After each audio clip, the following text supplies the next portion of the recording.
Welcome to our satellite symposium of Digestive Cancers Europe. My name is Stefan Gijssels and I'm the CEO of the organization. The topic of today is leading change for improved patient outcomes. And I will give a short introduction on the value of patient organizations, explaining what it is that we do. Digestive Cancers Europe represents the patient community in Europe. We have 30 members across the region.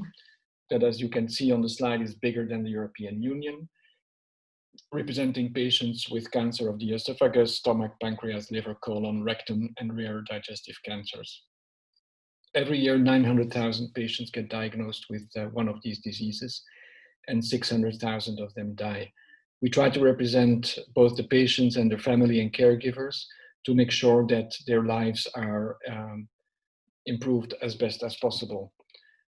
That's our goal, to reduce the overall incidence and mortality of digestive cancers, but at the same time making sure that the quality of life for patients and carers is improved. Our aspiration is to save 250,000 lives by 2028.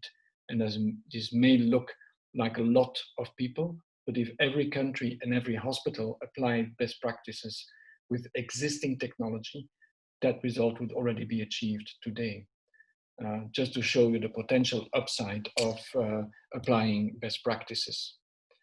What do we do as patient organizations? Actually, we work at two different levels. We work at the individual level, helping patients to manage their disease throughout the patient journey. So once they've been diagnosed and are taken to the hospital for treatment, they have a lot of questions on a psychological nature, relational, educational, social, professional, financial, bureaucratic, practical, you name it. We try to help them. Some of our association have 24/7 help desk facilities where patients can come with any question they have.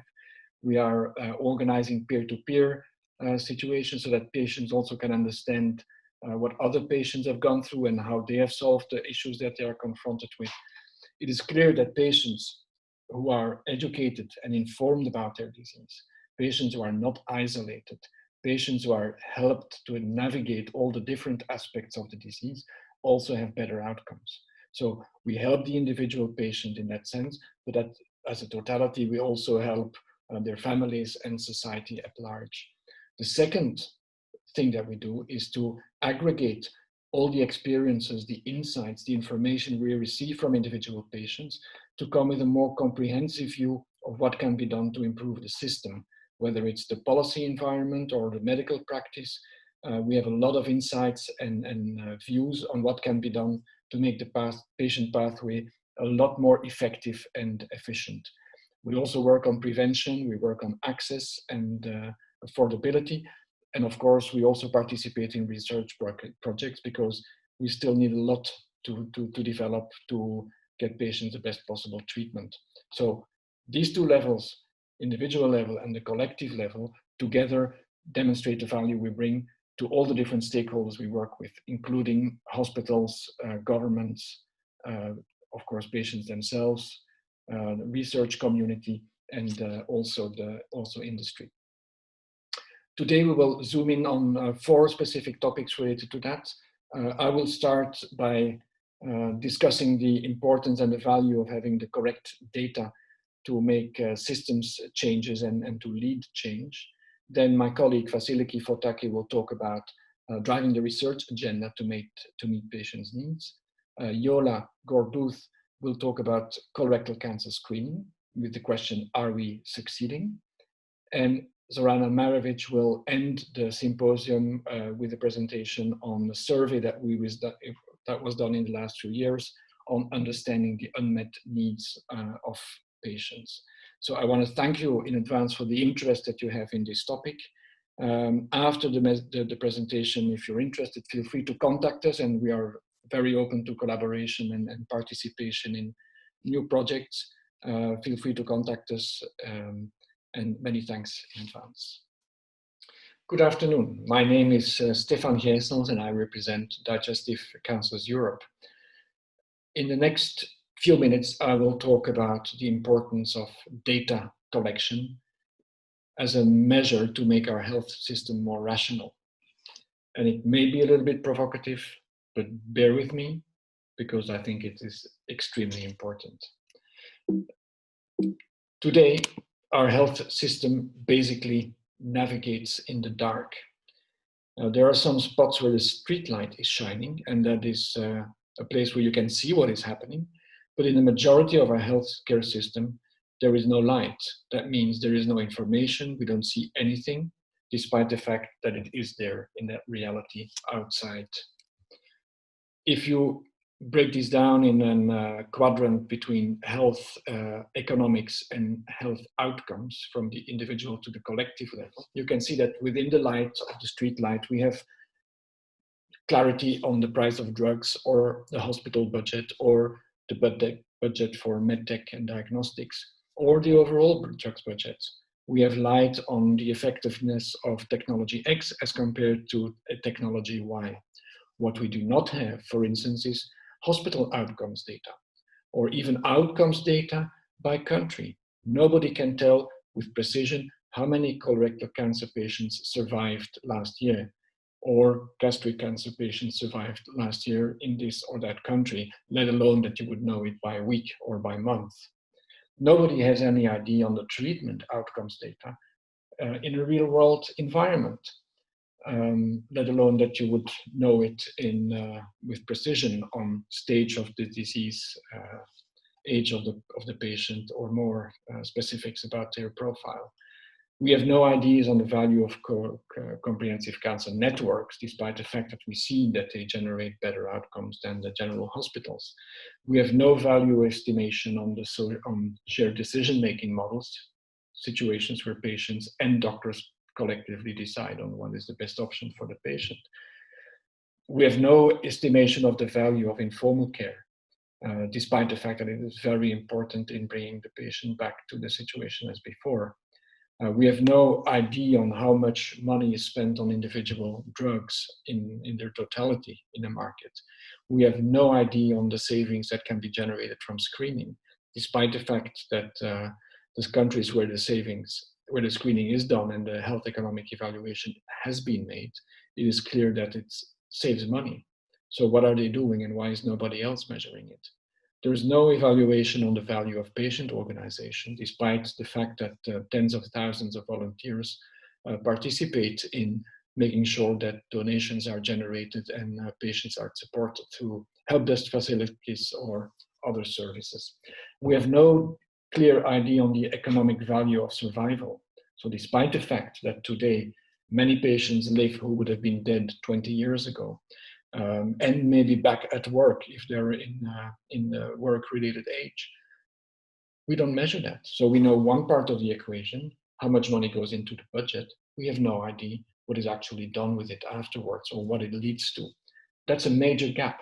Unless you have all that information together, it's impossible to make health policy decisions, and that's what we're after. Our system at the moment is fragmentary and irrational because it lacks the data to make decisions. Some observations. Some countries have data. For instance, the Netherlands, 48% of colorectal cancer patients are diagnosed in stage 1 as compared to 13% on average in the EU.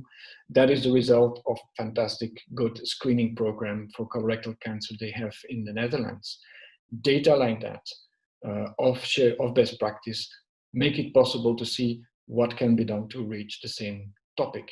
In other countries, people are dying in a massive scale because it's, you have 90% overall survival in stage 1 as compared to 8 to 10% in stage 4. Why doesn't everybody know these data and look what can be done to make it happen? Some of the largest hospitals or specialized hospitals have 85% overall survival in colorectal cancer patients as compared to 55% on average. And that's not only across Europe, because I think there's a lot of discussion about the difference between East and West and North and South, but within a member state, this is the difference, 30 percentage point difference. The same we see in mortality 1 month after colorectal cancer surgery, 10 to 20 times higher in non-specialized hospitals within a member state. These are data from the Netherlands, Belgium, Germany, and France, and Sweden, countries where the data are available. even if not very updated, even if not very transparent, because it's sometimes not possible to identify which hospital is behind the good and the bad figures. Nobody wants to share these data, or nobody is interested to share these data, but that's what you need. Without these data, it's impossible to have a health policy that looks at effectiveness and efficiency of means. The total annual healthcare cost of cancer in the European Union is 100 billion euro. That's a huge amount of money. In totality, it's even 200 billion euro if you look at all the non-medical costs of it. The indirect costs on premature mortality, on work-related productivity, and on informal care. Possibly, according to the OECD, 20% of that amount, or 20 billion euro, is wasted money. It's invested in places where it doesn't lead to any better outcome than before. So we do not have the correct and complete data to make rational health policy decisions, is one of the conclusions we can draw from this. Second, massive amounts of patients receive suboptimal treatment. 3, there is significant underinvestment in the most effective measures. 4, massive amounts of money go into scientific research, like biology, technology, but rarely any into systems effectiveness research. So despite the fact that we have fantastic innovation in Europe, it's not applied everywhere. It's only limited use in limited number of centers. What can we do to make sure that innovations get traction in every hospital in Europe? And then the key questions on health outcomes remain unaddressed. How many people survive? And if they survive, because of which treatment? And what else have they done? How is the hospital care organized, or the total patient pathway organized to reach these outcomes? It's, considering the amount of money invested, a shame that these questions remain unaddressed. Imagine a company that invests in research, manufacturing, distribution, and marketing with no data on sales, nor data on competitors, and no data on the best salesperson, no data on return on investment. They just pour money in this huge machine, and they keep pouring money and investing and doing whatever burns money. And they manufacture, but they have no clue what happens afterwards with it. And I think that is a little bit the reality that we are living in our health system. We invest in pharmaceuticals, we invest in prevention, we invest in hospitals, we invest in workforce, all that with taxpayers' money, but we have no idea in a systematic way on patient outcomes. We have no data on patient preferences. We have no data on where the best practices are generated in a systematic way. We have no data on the return on investment. So our expectations is that in order to have a rational healthcare system, we need the following data.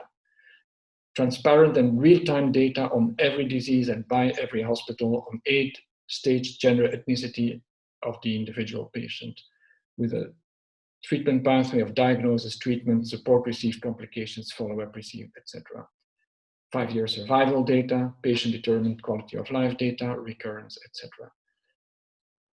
On top of that, we need a comparative analysis of aggregated outcomes data by hospital and by treatment, taking into account, of course, the complexity of the case and the number of patients treated. This will allow for identification of best outcomes and best practices. And then, as a third level, we need health economic analysis at the patient level and the societal level. What is the treatment cost? What is the informal care cost? And what is the premature mortality and morbidity cost of the patient?